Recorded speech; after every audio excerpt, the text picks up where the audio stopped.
Today we are on Domain 4, Adventures of Don Quixote, Lesson 4, Characterizing Don Quixote. Our objectives for today's lesson are to continue to make inferences about a character's personality and will summarize key events that add to the plot's development, identify and form present tense sentences using pronoun subjects and action verbs. We're going to continue to identify the meaning of the words with suffix "ness" and use them correctly. And we're going to respond to a prompt based on the excerpt from Adventures of Don Quixote and write opinion statements. Our key vocabulary for today: spoil, something valuable that is stolen or taken by soldiers. A field, off the right course, far from the starting point. A friar is a male member of a religious group who studies or teaches about Christianity, similar to a monk. A dromedary is a one-humped camel. Bewilder, to confuse. Enchanted, magical or charmed. A basin is a small, shallow bowl. Ardent is having or showing very strong feelings. And mercy, kind or forgiving treatment by someone in power. Okay, today we're going to do another independent reading, so I will pause my video. Feel free to pause at any time to read through the chapter carefully.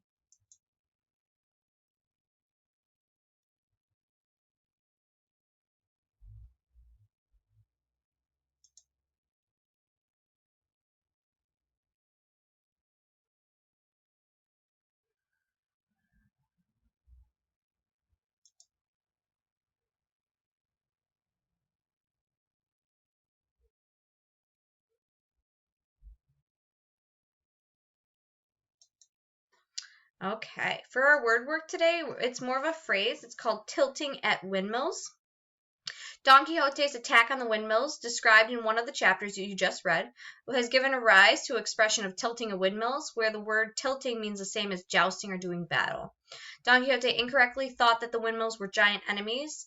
Inspired by his idealistic values and the code of chivalry, he attacked the windmills. Despite his good intentions, Don Quixote's attack was useless, and he ended up being thrown to the ground. So, tilting at windmills for Don Quixote's aspect is literal, so that's actually something that took place. But the fact that it was useless and ended up being something that was a waste of time, that's what the phrase tilting at windmills means today. So it's used to describe someone who takes on an impossible task, often for idealistic values or good reasons. So I argued with an airline company that I deserved a refund when I was not able to use my ticket the day I got sick. After talking to the 3 airline officials who refused to refund my ticket, I realized I was tilting at windmills. It's almost like a useless situation. So if you ever hear that phrase, it just kind of means like I'm wasting my time. So now we're going to talk about pronoun-verb agreement. In the previous lessons, we talked about noun-verb agreement. Now we're going to talk about pronoun. Pronoun is like using a noun, but however, it's, I, we, you, he, she. It doesn't have an actual, or it could be sometimes a name. So if I have a pronoun subject as I, we, you, or they, I'm not going to add a e or es or s to that verb. If it is a he, she, or it, we will add the s. Remember, we're looking for that verb and subject agreement. That's why we would add that. So, for example, if we're talking about the pronoun I and I added dub, I wouldn't add an s to that. I wouldn't say I dubs. I wouldn't say you sings. Things like that.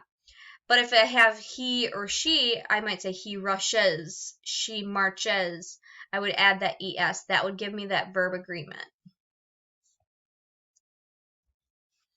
So let's review. Remember, ness means the state or condition of being, and it's usually added as a suffix to adjectives and changes them to a noun. So some words for examples are steadiness, emptiness, drowsiness, brightness, and so on and so forth. So, remember we were talking about opinion previously. An opinion is a personal view or belief, whereas a fact is true and can be proven through dialogue and actions. Remember, dialogue is when a character is speaking. And actions, they've learned about characters in the Adventures of Don Quixote. Dialogue is what characters say. Sometimes characters' thoughts serve as dialogue to themselves. And actions are what they're doing and how they respond to others. So sometimes for dialogue, sometimes the speaker might even just be talking to themselves. It's their thoughts or their words. So your assessment for today is going to look similar to this but it's going to be in a separate format. You're going to read the excerpts provided for you. So we have actually 4 excerpts that you're going to read. Then you're going to write your opinion. So the prompt for this one is Don Quixote's desire to be a knight a good reason for attacking the mule drivers? You're going to give your opinion, your reason, and your evidence from the text. So this is the text. You have it right in front of you to be able to utilize. You're going to do that with all 4 of these excerpts. You're going to, remember, there's a prompt that you're going to answer for it. You're going to give your opinion on it, a reason you agree with it, and evidence from the text to back up your opinion. This is your assessment, and you will send this to your teacher when it is complete. And we will see everyone in our next lesson.